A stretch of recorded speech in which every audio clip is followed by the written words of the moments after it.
সবাই ভালো আছেন, সুস্থ আছেন আশা করি। যে যেখান থেকে দেখছেন সকলকে নমস্কার জানিয়ে এবং শুভ দুপুর বলে দিনটাকে শুরু করছি আপনাদের সাথে নিয়ে। দিন অনেকক্ষণ শুরু হয়েছে, আপনাদের সঙ্গে নিয়ে এই শুরু করলাম। আজকে ঠাকুরঘর থেকে এত দুপুরে কেন শুরু করছি, কারণ আজ অশোক ষষ্ঠী।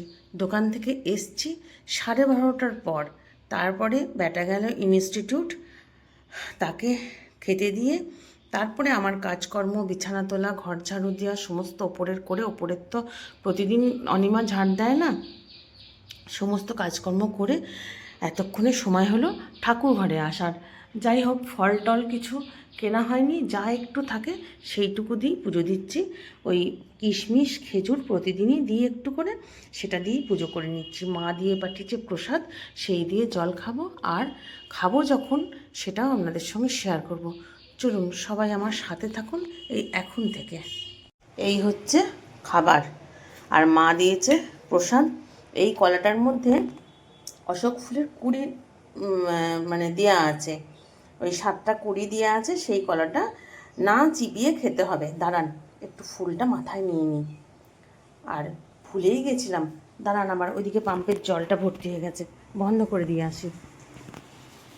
ভুলেই গেছিলাম যে আজকে অশোক ষষ্ঠী। বড় ননদ একবার মনে করে দিয়েছিল, আবার ভুলে গেছি দোকানে দিয়ে মা বললো যে আজকে তো অশোক ষষ্ঠী, তাহলে কি করবি? আমি যে কিছুই তো করা হয়নি, আমি তো ভুলে গেছিলাম।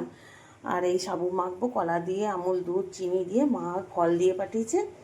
জানেন, আগে ছোটোবেলায় মা উপোস করলে এত আনন্দ হতো। ওই যে মা প্রসাদ করে খাবে, মা খাবার খাবে, লুচি খাবে বা পরোটা করে খাবে, সেটা আমরা খাবো, সেইটাই খুব মজা হতো। আর মা ওই সাবু মাখাবে বা সাবুর খিচুড়ি করবে, কিছু তো একটা করবে, সেটা খাবো, পুজো দিয়ে আসবে, সেই পুজোর প্রসাদ পাবো। ভীষণ আনন্দ হতো মা উপোস করলে। সেটাই এখন মনে পড়ছে নিজে যখন করছি। যাই হোক, এতটা সাবু তো আমি খেতে পারবো না, একটু ফলও খাবো তার সাথে। ব্যাটার জন্য একটু রেখে দেবো, ব্যাটা বর্ধমান থেকে এসে খাবে। চলুন ভালো করে মেখে নিই, আর প্রসাদটা আগে খেয়ে নিই। এই বেলার দিকে দোকান খুলতে একটু দেরি হয়ে গেল, কারণ ব্যাটা এই এলো বর্ধমান থেকে, বেশ অনেকটাই দেরি হয়ে গেছে।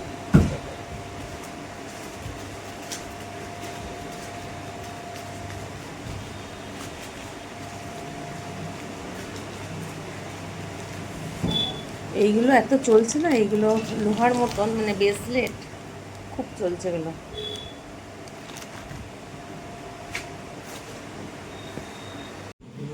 দোকান থেকে এসে জানেন একটু রেস্ট নিলাম, মানে আর শরীর চলছে না।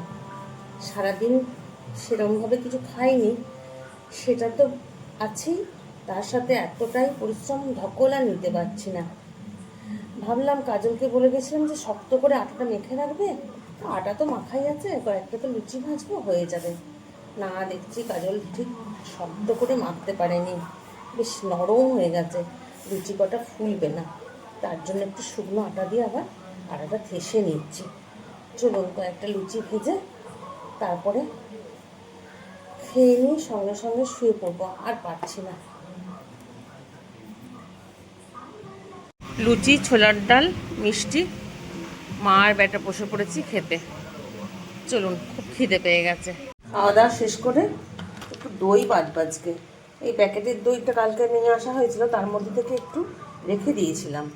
দুধটা গরম করে একটু ঠান্ডা হয়ে গেছে, দইটা পেতে নিই আর আপনাদের সঙ্গে গুড নাইট করে দিই। সবাই ভালো থাকবেন, সাবধানে থাকবেন। আবার একটা ভিডিও নিয়ে, নতুন ভিডিও নিয়ে আপনাদের সাথে আবার আসবো গপ্প করতে। ততক্ষণের জন্য টাটা, গুড নাইট।